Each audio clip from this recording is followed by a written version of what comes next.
Hi everybody. Today is Tuesday, March 25th, I believe, and today Wednesday. Today's Wednesday. They picked up the garbage today. That's how I know. The topic today is supposed to be the development of slavery in the colonies, but I'd like to expand that a little bit beyond period 2. So if you zoom out a bit and consider that most of the AP test this year is going to be a written affair, you'll type it or write it and then submit maybe even a picture. The rules are being developed as we speak. I hope you've gone onto the website, onto the AP College Board website, and taken a look at how the AP test will be delivered this year. So there was some kind of conference call today among all school AP administrators regionally that was supposed to discuss these new guidelines. So as soon as the decisions have been developed, I'll deliver them to you. But let's consider that since most of it will be written and very little, if any, will be multiple choice, I think that's good for us. We have enough background in writing to be aware of what we're supposed to do and how to do it.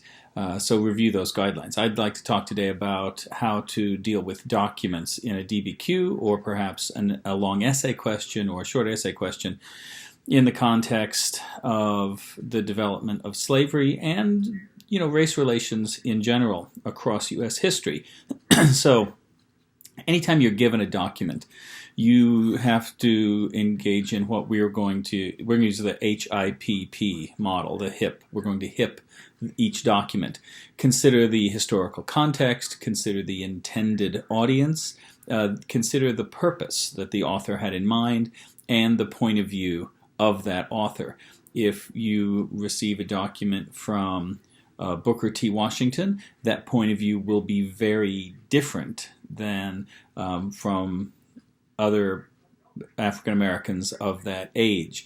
If you see a document from an African American individual from the colonial period, there are certain assumptions that are made, certain realities with which an author lives that may not be the same assumptions that we would make today. So consider the historical context. Was the individual in a position of slavery under Jim Crow laws in a state in which slavery was even legal? So use as much contextual information as you can to identify why the author is writing the way the author is writing.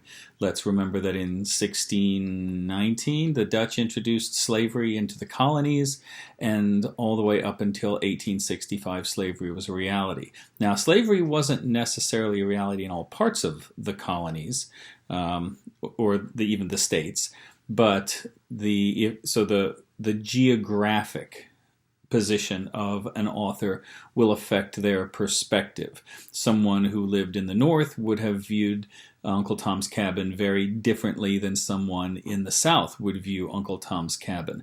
I mean, the point of view of the author may be monolithic, but the point of view of the audience can change the decoding of information.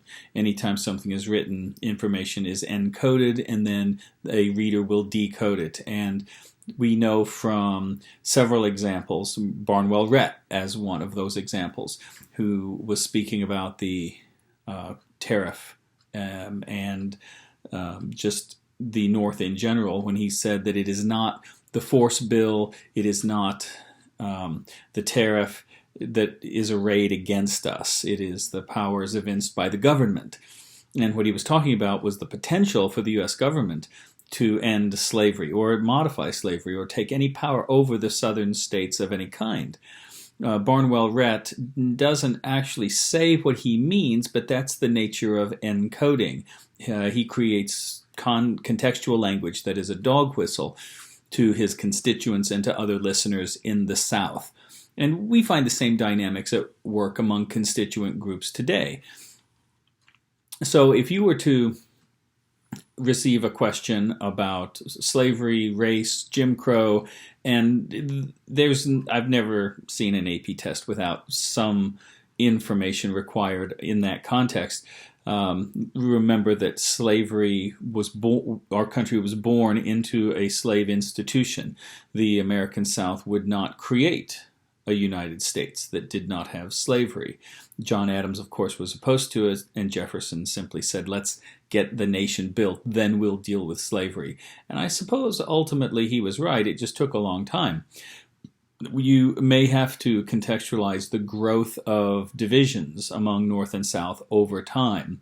Those divisions grew largely because of movement west. Westward movement, of course, opened up new states, and those new states then, as you know, were given new senators and new representatives. And the South was never going to win the battle for representatives, as we have talked about in class. The Southern population was, first of all, not equal in numerically, simply because not equitable, because the 3/5 Compromise said that each 5 slaves would be counted as 3 people for the purposes of taxation and representation. And that was a compromise as when we crafted the Constitution to satisfy a variety of constituencies. The North wanted to tax the South didn't want to be taxed. The South wanted to count slaves for the purposes of representation, and the North didn't think slaves could be counted if they weren't going to be taxed. So as our westward movement progressed, new states saw a challenge emerging for the South in that they needed to keep up a 1-to-1 ratio with the North in order to maintain a balance of power in the Senate. They were never going to win the House. So they could elect a president. That president that favored the South could, in fact, nominate Supreme Court justices. And the South knew that they needed to maintain that balance in the Senate to have the legislature. And of course, that's the great challenge for the election of 1860.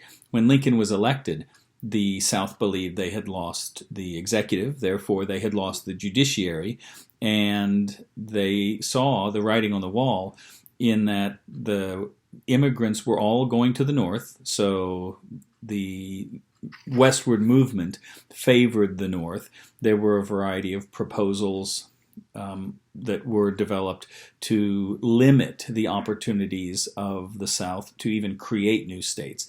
In fact, the Crittenden Compromise said that the South couldn't use any land gained from the Mexican cession after the Mexican-American War of 1840 for slave states. Now, it was defeated, but it did violate the gag law. And so the South knew that the North was coming after them. At least some individuals were. And the reality is that after Uncle Tom's Cabin, you can see the opinions of the North begin to change.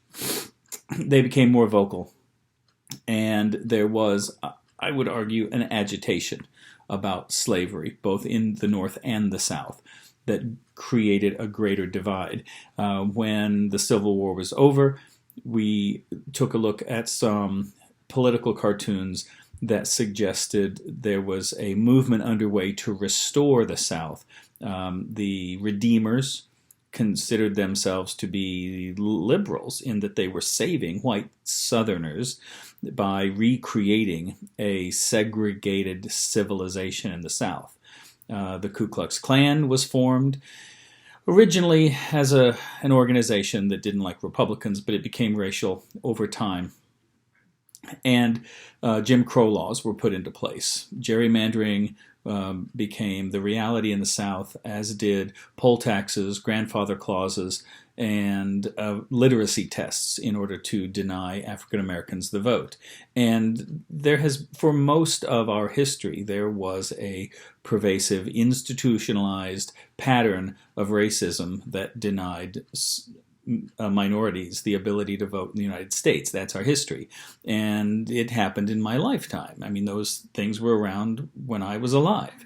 And so we're really not that far removed from it. Let's remember that we had the Jim Crow laws all the way up until the Civil Rights Act of 1964. And although you can legislate away racism, you can't legislate it away from society. And so the efforts to deal with problems of division and racism that were left over from our slave era into our Jim Crow era and beyond are really not that far behind us, which is why you will probably see a question involving that. So consider historical context of any document regarding that, intended audience, purpose, and point of view, because they are varied. Take a look through your notes. You may want to highlight those things that deal with the context of segregation, slavery, and institutionalized racism over time. Near the end, as we get closer to the AP test, we will take a look at civil rights and redlining and a variety of local issues, but we're going to do that a little bit closer to the end. I hope you enjoyed today's video, and I will see you tomorrow.